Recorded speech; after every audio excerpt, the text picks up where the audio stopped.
Hello students, maths classes bye Poonam में आपका स्वागत है। आज हम करेंगे DOE maths worksheet mission mathematic class 10th। आज का जो हमारा टॉपिक रहेगा इस वर्कशीट में वो रहेगा पॉलिनोमियल, जिसको हिंदी में बोलते हैं बहुपद। तो सबसे पहले हमारी जो परिभाषा है वो इंग्लिश हिंदी दोनों में मैं बता रही हूँ वो क्या होती है। ये जो आपकी वर्कशीट में आपकी बहुपद की परिभाषा दे रखी है। बहुपद एक बीज गणितीय व्यंजक है जो चर, अचर और घातांक का जोड़, घटा और गुणा जैसी गणितीय संक्रियाओं द्वारा जोड़ने पर बनता है। इंग्लिश में क्या बोलते हैं? A polynomial is an algebraic expression consisting of variable, constant, exponent that are combined using mathematical operation such as addition, subtraction and multiplication. अब जो ये लिखा हुआ है इसका मतलब क्या होता है, देखो। कोई भी जो आपकी पॉलिनोमियल है इस तरह से लिखी जाती है 3x² - 5y + 7, जहाँ पर जो ये x y ये होते हैं, ये क्या होते हैं? हमारे वेरिएबल होते हैं। इनको हिंदी में हम चर बोलते हैं। तो ये जो बाकी जो जिसके पास x y नहीं है, खाली बचा हुआ है, उसको हम कांस्टेंट बोलते हैं, अचर बोलते हैं। अब यहाँ पर आ जाओ, x की कोई भी पावर है, x और y के ऊपर कुछ भी लिखा है तो उसको बोलते हैं एक्सपोनेंट और घातांक। जो हमारे ये माइनस प्लस बीच में लगे हुए हैं ये ऑपरेशन होते हैं, संक्रियाएं होती हैं। अब जो x और y के साथ जो मल्टीप्लाई में होता है उसको कोफिशिएंट बोलते हैं, गुणांक बोलते हैं। अब एक एक डेफिनेशन को अच्छे से समझेंगे हम किस तरह से हम इसको यूज़ करते हैं। तो सबसे पहले आता है वेरिएबल। वेरिएबल क्या होता है? Variables are the values which are varies, जो वैल्यू चेंज होती रहती है या जिसकी वैल्यू चेंज होती रहती है, चेंज होती है, उसको हम क्या बोलते हैं? वेरिएबल। जैसे कि आपके ए से लेकर जेड तक के अल्फ़ाबेट, इसमें जो है हम क्या कभी भी ए को 1 रख सकते हैं, एक्स को 1 ले सकते हैं, एक्स को 2 ले सकते हैं, एक्स को 3 ले सकते हैं। तो हमारी जो ये वैल्यू है चेंज होती रहती है। तो ये जो होते हैं हमारे वेरिएबल्स होते हैं जिसकी वैल्यू चेंज होती रहती है, वैरी करती रहती है। कांस्टेंट, कांस्टेंट का क्या मतलब होता है? अचर, अचर का मतलब क्या होता है? जिसकी वैल्यू चेंज नहीं होती, फिक्स्ड रहती है। क्या रहती है? फिक्स्ड रहती है। यानी 1 का मतलब 1 होता है, 2 का मतलब 2 होता है, 3 का मतलब 3 होता है। इनकी वैल्यू चेंज नहीं हो सकती कभी भी, तो इनको हम कांस्टेंट बोलते हैं। उसके बाद आता है ऑपरेशन। जितने भी हमारे ऑपरेशन होते हैं, जैसे प्लस है, माइनस है, मल्टीप्लाई है, ये जो सारे होते हैं ये हमारे क्या होते हैं? ऑपरेशंस होते हैं। और ऑपरेशंस की हेल्प से हम इन पॉलिनोमियल को सॉल्व करते हैं और पॉलिनोमियल की वैल्यूज़ निकालते हैं। फिर आता है हमारा कोफिशिएंट और गुणांक। जो भी वेरिएबल के साथ मल्टीप्लाई में है उसको हम क्या बोलते हैं? जो यहाँ मल्टीप्लाई में होता है वेरिएबल के साथ उसको क्या बोलते हैं हम? गुणांक या कोफिशिएंट। जैसे x² का गुणांक अगर मैं पूछूँ तो क्या बताएंगे? x² का गुणांक है 3। अगर 4y² ले लिया, y² का गुणांक क्या है? जो इसके साथ है मल्टीप्लाई, अगर माइनस लगा दिया तो -4। हमें साइन के साथ कंसिडर करना है इसको। फिर आता है एक्सपोनेंट। एक्सपोनेंट क्या होता है? जैसे x की स्क्वायर है, y की क्यूब है, यानी जो ये पावर्स होती हैं इसको हम एक्सपोनेंट बोलते हैं, घातांक बोलते हैं।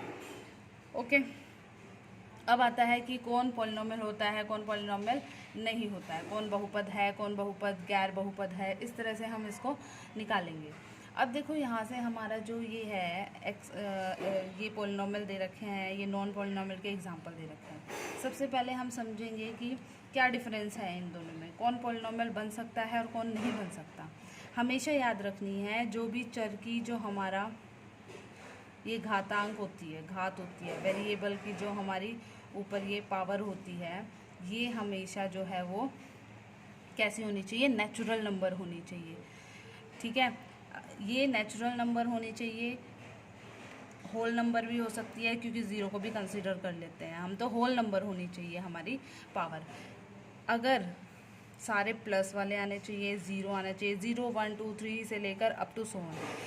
कोई भी अगर नेगेटिव आ गया, अगर पावर में कोई भी नेगेटिव आ गया तो वो पॉलिनोमियल नहीं बनेगा कभी भी। तो सबसे पहली बात तो ये थी कि सारे जो पावर होंगी जो होगी हमारी वो होल नंबर होंगी, हमारे पूर्ण संख्याएं होंगी। ठीक है, उसके बाद आता है यहाँ पर जो ये x² y² हम चर लिखते हैं वो ऊपर होने चाहिए, कभी भी डिनोमिनेटर में नहीं आने चाहिए। ठीक है, जैसे इसमें दे रखा है। अगर हमारा कोई भी चर डिनोमिनेटर में दिख गया तो वो हमारा पॉलिनॉमियल नहीं होगा। तीसरी बात, हमारे जो कांस्टेंट है वो तो कुछ भी हो सकते हैं, हमारे ये गुणांक कोफिशिएंट कुछ भी हो सकते हैं, पर किसी भी एक्स वाई जेड किसी भी वेरिएबल के ऊपर हम रूट नहीं लगा सकते हैं। जहाँ रूट लग गया वहाँ पर ये पॉलिनोमियल नहीं होगा। दूसरी बात, यहाँ पावर देखो फ्रैक्शन में आ रही है, फ्रैक्शन भी कभी नहीं होगा, क्योंकि मेरी जो पावर होगी वो सिर्फ 0 1 2 3 पूरी होगी, ठीक है, ना फ्रैक्शन होगा ना नेगेटिव होगी। जेड कभी नीचे नहीं आएगा और इन वेरिएबल्स के ऊपर रूट क्यूब रूट कुछ भी नहीं लगेगा, तो ये पॉलिनोमियल नहीं बनेंगे। पॉलिनोमियल सिंपल वो होते हैं जो जिनकी पावर होल नंबर होती है, सिंपल वो, ठीक है। इस तरह से ये हो गया हमारा। फिर है हमारा ये है the highest variable in polynomial. Degree को पूछा गया है। डिग्री क्या होती है हमारी? डिग्री जो होती है इसको हम कैसे निकालते हैं, जो वेरिएबल की हाईएस्ट पावर होती है, वेरिएबल की जो पावर पढ़ी है हमने उसमें जो सबसे हाईएस्ट होती है वो क्या कहलाती है? मेरी डिग्री कहलाती है। एक बहुपद में चर की उच्चतम घात को डिग्री कहा जाता है, ठीक है। जो उच्चतम घात होती है वो मेरी डिग्री होती है। तो अब देखिए, हाँ, सबसे पहला पॉलिनोमियल क्या दे रखा है? 3x² + 2x² - 5x + 1। इसकी जो हाईएस्ट पावर है वो लिखनी है। अब देखो x में यहाँ मेरे पास क्या है, यहाँ भी स्क्वायर है, यहाँ भी स्क्वायर है और यहाँ 1 है। तो देखो सबसे हाईएस्ट पावर क्या है? 2, तो यहाँ 2 लिख लेंगे हम। अब इसमें देखो x की हाईएस्ट पावर क्या है? यहाँ 1 है, यहाँ 2 है, तो यहाँ भी कितनी हो गई हमारी? 2। यहाँ x की हाईएस्ट पावर क्या है? सिर्फ 1 है, 2 तो है ही नहीं, तो 1 लिख ली। और यहाँ x की हाईएस्ट पावर, x है ही नहीं है, पावर है ही नहीं, या फिर 0 है, तो यहाँ पर हम क्या लिख लेंगे? 0। उसके बाद डिग्री कितनी बनी? जो हाईएस्ट पावर होगी वो डिग्री होगी, तो 2 है, तो इस पॉलिनोमियल की डिग्री कितनी होगी? 2 होगी। इस पॉलिनोमियल की डिग्री कितनी होगी? 2। इस पॉलिनोमियल की डिग्री 1, इसकी 0। अब किस प्रकार के बहुपद हैं? जिसकी डिग्री 2 है वो द्विघात हो जाएगा, जिसकी डिग्री 3 है वो त्रिघात, और जिसकी डिग्री 1 है वो रैखिक हो जाएगा, और जिसकी डिग्री नहीं है वो कांस्टेंट पॉलिनोमियल कहलाएगा। इसको हम कांस्टेंट पॉलिनोमियल बोलते हैं, और इसको हम लीनियर पॉलिनोमियल बोलते हैं, इसको क्वाड्रेटिक। और मान लो अगर यहाँ पर इसकी डिग्री मान लो यहाँ पर 3 होती, और इसकी हाईएस्ट पावर जो है मेरी 3 हो जाती यहाँ पर, और डिग्री भी कितनी हो जाती? 3 हो जाती, तो ये क्या हो जाता? त्रिघात हो जाता, ठीक है, त्रिघात हो जाता। और इसको हम क्या बोल देते? क्यूबिक पॉलिनोमियल बोल देते। ओके, इसी तरह से जो द्विघात बहुपद का सामान्य रूप है, general equation of quadratic equation है, ठीक है, वो कैसे लिखी जाती है? ax² + bx + c। जो a b c होते हैं ये साइन के साथ कंसीडर किए जाते हैं।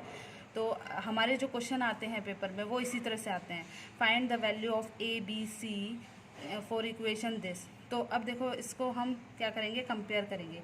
अब x² के साथ a है तो ये हमारा क्या बन जाएगा? a बन जाएगा। तो a की वैल्यू कितनी आ गई? 5। अब x के साथ मेरा क्या है? b, तो x के साथ यहाँ क्या है? 3, तो b की वैल्यू मेरी कितनी आ गई? 3। c कितना है? प्लस माइनस के साथ कंसिडर होगा, तो मेरी वैल्यू कितनी आ गई? -6। तो इसी तरह से हम इसको सॉल्व करेंगे। तो ये वर्कशीट बहुत इंपॉर्टेंट है बहुपद की, और ये एक मल्टीपल चॉइस क्वेश्चन इस तरह से आते हैं आपके।